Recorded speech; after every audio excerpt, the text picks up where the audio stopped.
बल्कि आज आप ये भी देख लीजिए कि जम्मू में कुछ हल्के जो महसूस करते थे शायद कश्मीर की लीडरशिप का हमारे साथ सही बर्ताव नहीं हुआ। आज जम्मू जाकर देख लीजिए उनकी बिजनेस का क्या हुआ। आज जम्मू जाकर देख लीजिए कि वहाँ कितनी नौकरियाँ मिली। आज जम्मू जाकर देख लीजिए कि उनके जो जमीन पर हुकूक जो उन्होंने लड़ाई के जरिए हासिल किए उनका क्या हुआ। और सबसे बढ़कर जो दरबार मुंह एक वसीला था, कंट्रैक्ट था, ताल्लुक था, उसका क्या बना, जिसका नतीजा ये होगा आने वाले वक्त में जो जम्मू की बिजनेस है वो भी मुतासिर होगी। या वो दुकानदार से लेकर एक बड़े बिजनेसमैन तक उसकी बिजनेस को, उसकी आमदनी पर आंच आएगी। ये मामलात हैं। और peoples alliance for Gupkar declaration की एक बड़ी मीटिंग आज डॉक्टर फारूक अब्दुल्ला घर गुपकार रोड पर हुई और उससे कई सारे कयास जो हैं वो लगाए जा रहे थे कि क्या कुछ नई दिशा जो है इस मीटिंग के बाद पीएचडी के अलायंस के साथ दिखेगी या फिर पुराने राग ही वहां से अलापे जाएंगे। पूरी मीटिंग कंक्लूड होने के बाद एमवाई तारागामी जो सीपीआईएम के अध्यक्ष में और साथ ही साथ पीएचडी के स्पोक्स पर्सन है, उन्होंने कई सारी चीज़ों पर रोशनी डाली कि ये मीटिंग क्यों रखी गई थी और क्या पीएचडी पिछले काफ़ी समय से लगातार सोच रहा है। कुछ लोग ये भी कह रहे थे कि पीएचडी टूट रहा है क्योंकि फारूक अब्दुल्ला की बात करें, एनसी की या पीपल्स डेमोक्रेटिक पार्टी की, तो कहीं ना कहीं अलग अलग बयान जरूर आ रहे थे। पर अल्टीमेटली जब सारे लोग एक मंच पर एकत्रित हुए और एक बड़ी गैदरिंग को उन्होंने संबोधित किया तो साफ तौर पर एक क्लैरिटी आई कि पीएचडी की जितनी भी पार्टीज हैं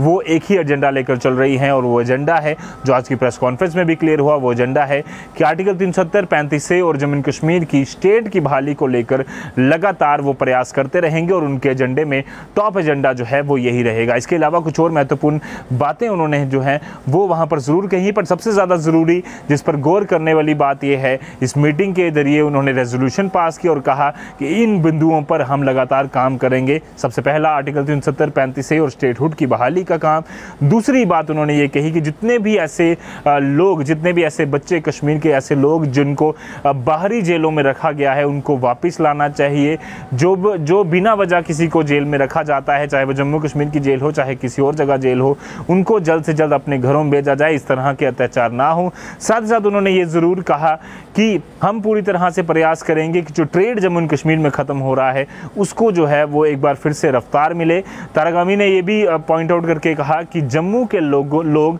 जो कहते थे कि कश्मीर के लीडरशिप ने उन्हें लूटा है और कहीं ना कहीं एक लीडरशिप, कश्मीरी लीडरशिप के जरिए की तरफ वो नाराजगी जताते थे, वो भी अब जम्मू के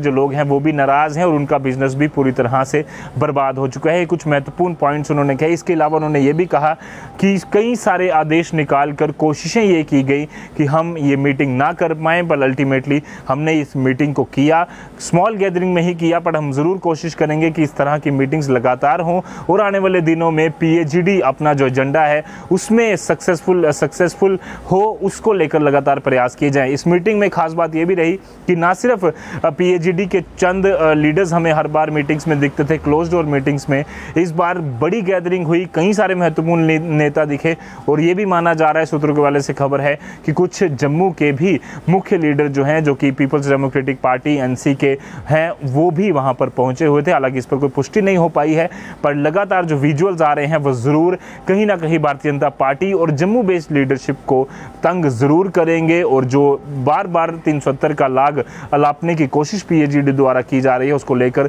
भारतीय जनता पार्टी और जम्मू के दीगर जो नेता हैं उनका इस पर क्या रिएक्शन आएगा वो आने वाले देर में देखने की बात होगी। जो अभी इंडियन एक्सप्रेस की रिपोर्ट के मुताबिक तकरीबन 1500 लोग और आप